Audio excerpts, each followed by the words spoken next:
better life. I told myself for months he'd call. Maybe he lost my number. Maybe the mail was slow. Maybe he was just too busy building that better life he promised me. But excuses only hold for so long. Last week, I traced a charge on his debit card to an extended stay hotel 2 states over. The front desk clerk, a college kid with acne scars and a name tag that read Brent, blinked at me like I was insane when I said I was his wife. I wasn't yet. But I'd learned people don't question much when you talk like you belong. "Oh, Mr. Taylor." I smiled like I'd been here 100 times. "Yes, of course, I'll wait in his room. He'll be expecting me." Brent handed over a spare key card with the kind of lazy trust that gets people killed. The hallway smelled of disinfectant, fighting a losing battle against mildew.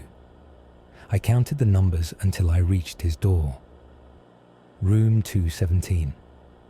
My hand shook as I slid the card through the reader. The lock clicked open. The room was stale, curtains drawn tight. On the table sat a half-finished cup of coffee, the ring of it staining the cheap veneer.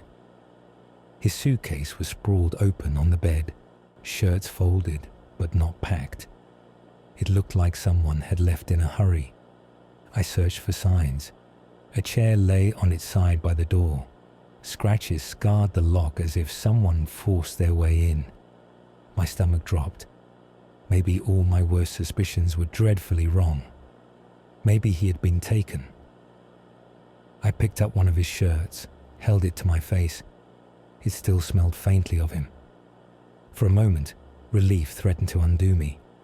But then I saw the notepad on the desk. Impressions left from the last page torn away. I shaded the paper with the side of a pencil, just like I'd seen on TV.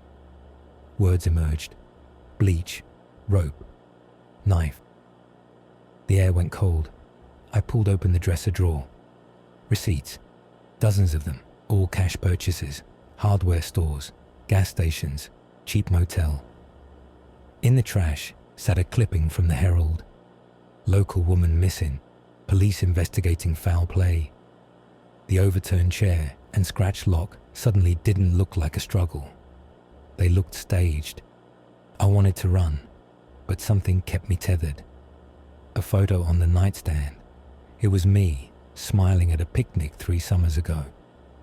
Except the picture had been cut so only my face remained. My pulse hammered. I yanked open the closet. Shoes scattered. A shoebox sat on the floor, taped shut. My hands worked faster than my brain told me to stop. Inside were driver's licenses, each with a different woman's face staring back. Jewelry tangled together. A silver charm bracelet, a class ring, a thin gold band that looked like a wedding ring. I staggered back, bile rising in my throat. He wasn't missing. He wasn't a victim. My hands shook so badly the licenses fluttered to the floor. I didn't even hear the door open until it was too late. A voice slid across the room, smooth and familiar, seeping into my bones. "Oh," he said softly. "I see you found my trophies." Thanks for listening to A Better Life, today's Quickfire story. This one came in at 539 words. So yeah, I missed the 500 word mark again. Honestly though, this idea feels bigger.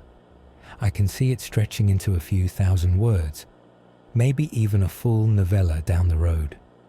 Remember, the Quickfire challenge rules are simple.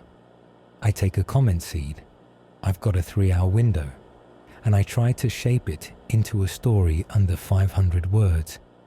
Sometimes I make it, sometimes I don't, but the point is getting stories out fast and tight. If you enjoyed this one, hit like, share it around, and leave a comment with your own seed idea. I might just turn it into the next Quickfire. And if you want more, check out Karl Otto's Dark Anthology, now available on Amazon and Kindle.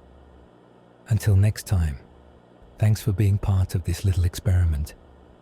Karl Otto's Dark Anthology where your nightmares breathe.